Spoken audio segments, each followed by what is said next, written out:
If you take a look around, you know the city of North Little Rock has experienced exceptional growth over the last year. I'm Allison Courtney. Let's take a look back and a look ahead to the state of our city in 2024.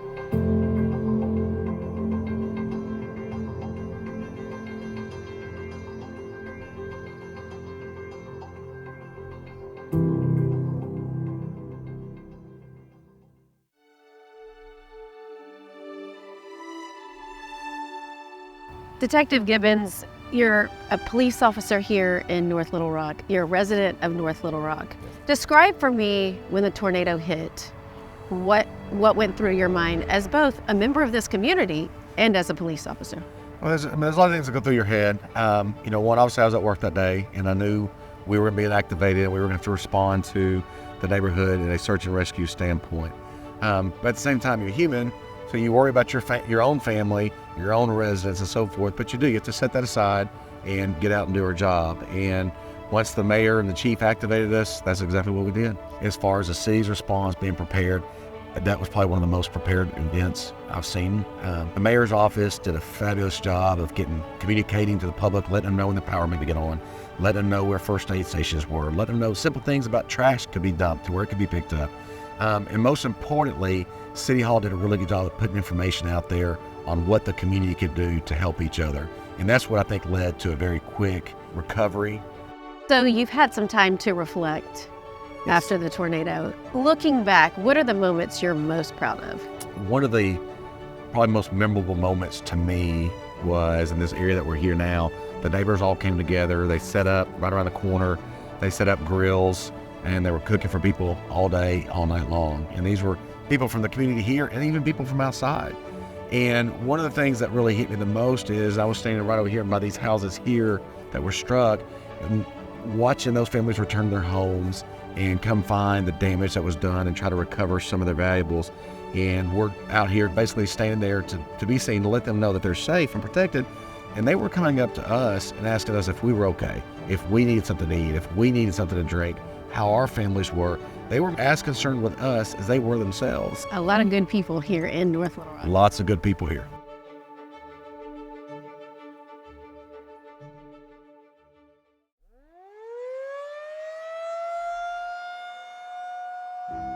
Hi, NLR Electric. This is Linda. What can I do for you? Yes, ma'am. What's your address?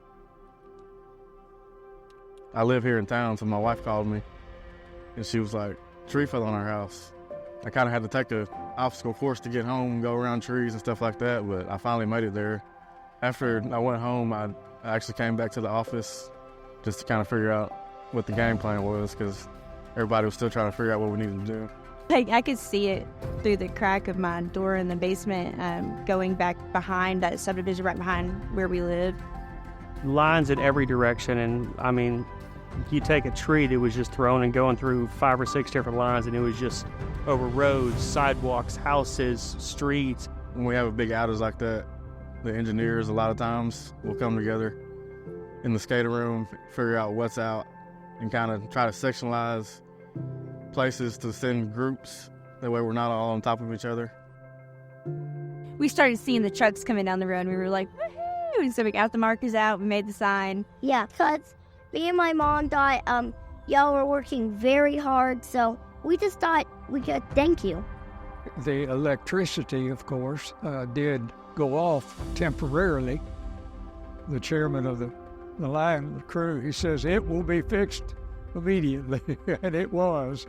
I've spent 26 years with FEMA, Division of Homeland Security. I've seen, many of my share of disasters, and I work with linemen all across this country. But I guarantee you, I'd put our crews up here against any of them in the country. I mean, I know it takes time, but I feel like it was fast, it was efficient. It worked out really well. We weren't out very long. They were very friendly, real nice, respectful. They were quick to try to help out and see how long it would take, so that's always nice. Sometimes we don't even have to call. Sometimes it's already in the move. This is the reason why we're in North Little Rock. They worked tirelessly, round the clock until we could get service back, because until the power comes back on, people can't start putting their lives back together. The thing that really blew me away was the communication effort. How, regardless of the department, the agency, all the lines, all the tapes, the way everyone was able to communicate with each other. It does mean a lot to me living in the city and working for the power company, because that's who we represent. We know y'all worked hard to be a very power on. Yeah.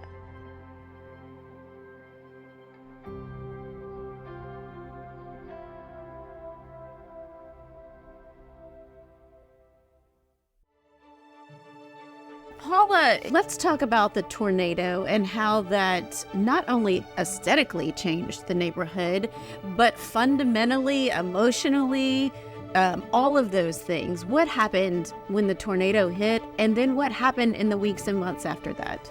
Well, of course, we were surprised, and the tornado did take us.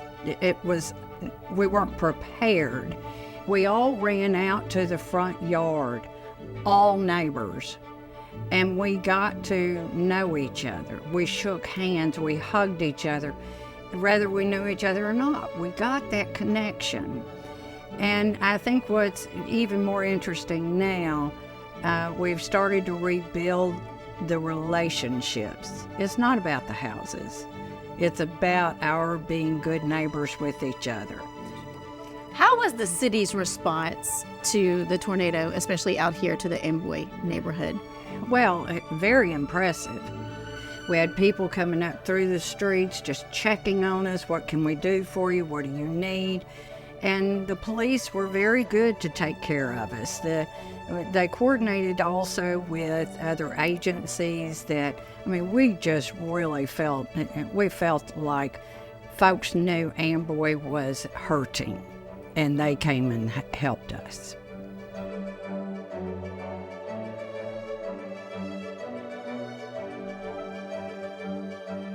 Henry, as a business owner here in North Little Rock who had substantial damage to your business after the tornado, tell us a little bit about your personal experience after the tornado hit and you came and you saw.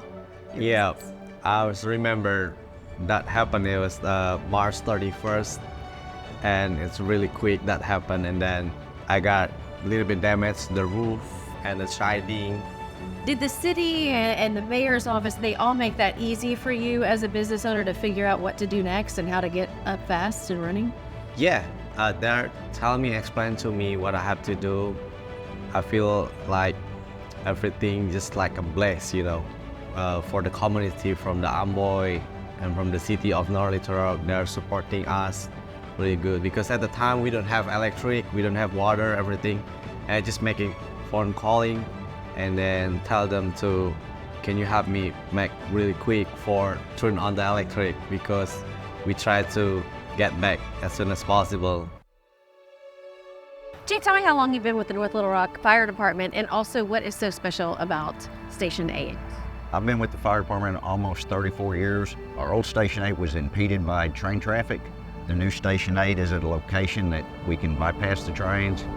We've got a fallen firefighters memorial at the new station, the first one in the history of North Little Rock. And we've also got new quarters for our battalion chief, easy access to the freeway to go to Long Meadow Boulevard, and better response to downtown North Little Rock. Pretty exciting where we're standing right now, looking back over this big area, about to become something also very special. Correct. This is going to be home to our new central fire station. This station will be 22,000 square feet. Our current one's 18,000 square foot. Our current one was built in 1962, and new fire trucks just don't fit into it anymore. The most exciting thing about this, it's going to have a safe haven baby box for mothers who surrender their newborns who can't take care of them. And it's going to have a shop for our mechanic. Currently, our mechanic works on all the trucks out in the parking lot. And the funding and how this is going to be built is from taxpayers. It's from the taxpayers. They passed the half-cent sales tax in 2017. They passed the continuation of the sales tax in 2023, and that is what's making all this possible. So Chief, tell us a little bit about the Real-Time Crime Center. What is that exactly? There may be people out there what does that mean? So basically a real-time crime center is a hub where we can combine the resources that we have here at the PD with the resources from the community. So basically we come together in one central place where we can analyze data, we can see crime trends as they start to happen and deal with those and kind of be more efficient about how we do our manpower. Safe cities mean a whole lot to economic development and so many other things. Yes. I know that's something that you guys talk about when you talk about safety in North Little Rock. Right, it's the quality of life. That's what's important to me, the quality of life for people in the city. And that's what we really work hard to make better. And this is just another tool to help us get the public involved, by combining resources, and we're doing it together. How much does city leadership play a role in that for you guys? Oh, it's huge. This was a vision of the mayor to get this done, and the city council jumped on board, and they're very supportive of us anyway. And for them to give us this opportunity and provide the funding that we need and stuff, this is huge. Yeah.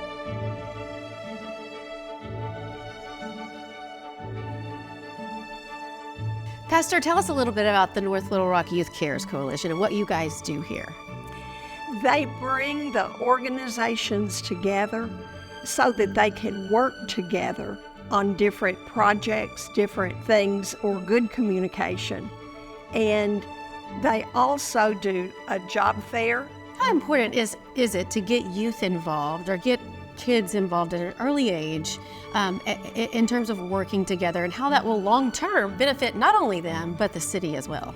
Well, as they see the changes, the transformations that they start, and they watch that as they grow up, how they can say, I did that.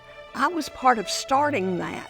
And the pride that they have and the experience that they learn from learning a job, learning how to deal with people properly, and it's very important.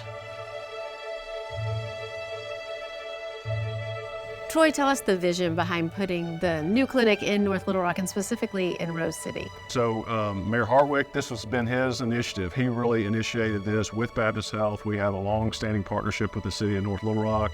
And so it was natural that we would go and do this together, try to create physician clinic access to the people who live in that part of North Little Rock. And what sort of impact do you think this clinic will have in Rose City? Well, I mentioned access, and if people don't have access to health care, and particularly a place that they don't feel is their home, and so to have a clinic in the neighborhood, in the community, where they feel like it's theirs, easier to access, a lot of health disparities in that part of the city, and so we want to try and resolve some of that by providing them with really good access to health care. And Baptist Health's here to make sure that the things that they need, that they'll have. Okay, so when's the big day? I know people are looking forward to this. It has been a project in the works for a while. It has. This has been going on for a long time. The planning, the construction, all the things that have to happen to open a new clinic. We hope and think that it's going to be July of 2024. So summer of this year, we should open the clinic. And does it have a name yet? Do you know what the clinic It will be called Baptist Health Family Clinic, Rose City.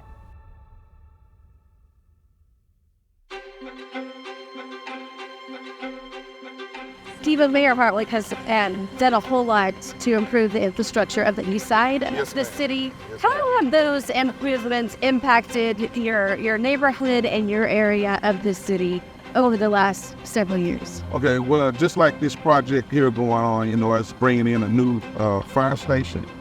And as far as this area, we don't have a fire station in this area, so safety reasons, and it just makes us feel like a community out here. And we know that if, we get any trouble, fire station is right here to help us out. Tell me how important the improvements to Faulkner Lake Road have meant to citizens here. Well, it makes it easier to get in and out of the area. You don't have to come to 165, or you don't have to go to 70, you just go down Faulkner Lake. And it makes it easier to get in and out. Those improvements we were talking about earlier, used to flood a lot, lots of complaints. Right, flooding and a lot of potholes, dead animals. It was lower, it was very low in the swampy area. So it was raised about 5 feet and wide, and rails ran down it for safety. So it has improved it tremendously.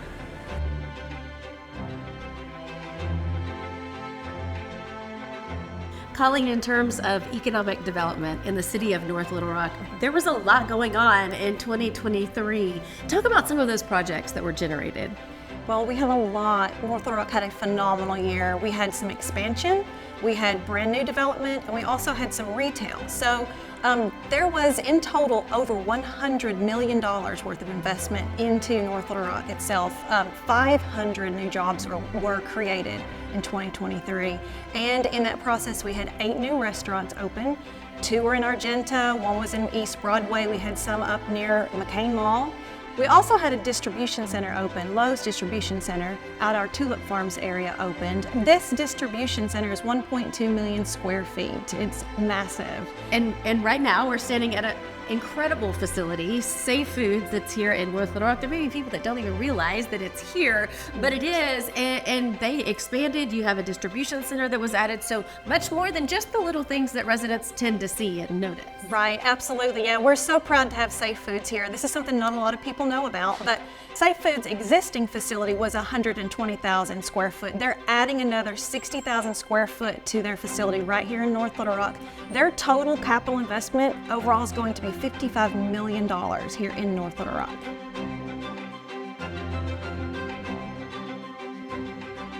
Andrew, you know that the North Little Rock Parks and Recreation Department has 2 all-inclusive playgrounds, right? One at Lehman Plaza, the One Heart Park at Burns Park. You were at the grand opening of the Lehman Plaza one. What has that park meant to you? It means that I can kind of go out and be similar to a normal person and go and visit a playground and act like a normal kid.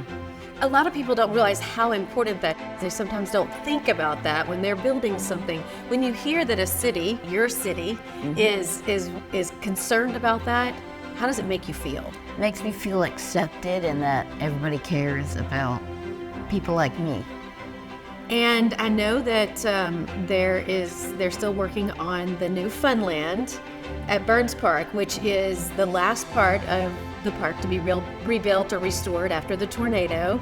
I'm certain, I've been at some of his press conferences, I bet the mayor's gonna want you to be there on July 4th for the grand opening. What does it mean to be a part of something so significant? This is such a historic moment. Makes me feel like people just care about people in his community. The city of North Little Rock accomplished so much by working together during 2023. While the March 31st tornado caused a lot of our destruction in our city, it provided an opportunity for everyone to come together and be stronger than ever. City employees, residents, business owners, and many individuals and organizations from outside North Little Rock worked together in the hours, days, weeks, and months following the tornado. I am so proud of the spirit everyone displayed. We opened the Burns Park Fire Station, broke ground on a new fire station in the east part of our city, and demolished the original Argenta School at 13th and Main to build a new central fire station, which will better serve more of our residents. So many exciting things are happening in all areas of our city. The drainage issues and flooding at Faulkner Lake Road have been corrected, and the Park Hills Jumpstart project is now complete. Economic development continues to thrive in all parts of our city. Safe Food expanded their operation. Federal Metals opened, and the Lowe's Distribution Center held their grand opening. I take pride in how hard all of our city employees work for our citizens and the spirit of our community. I'm looking forward to 2024 and all the plans we have in store.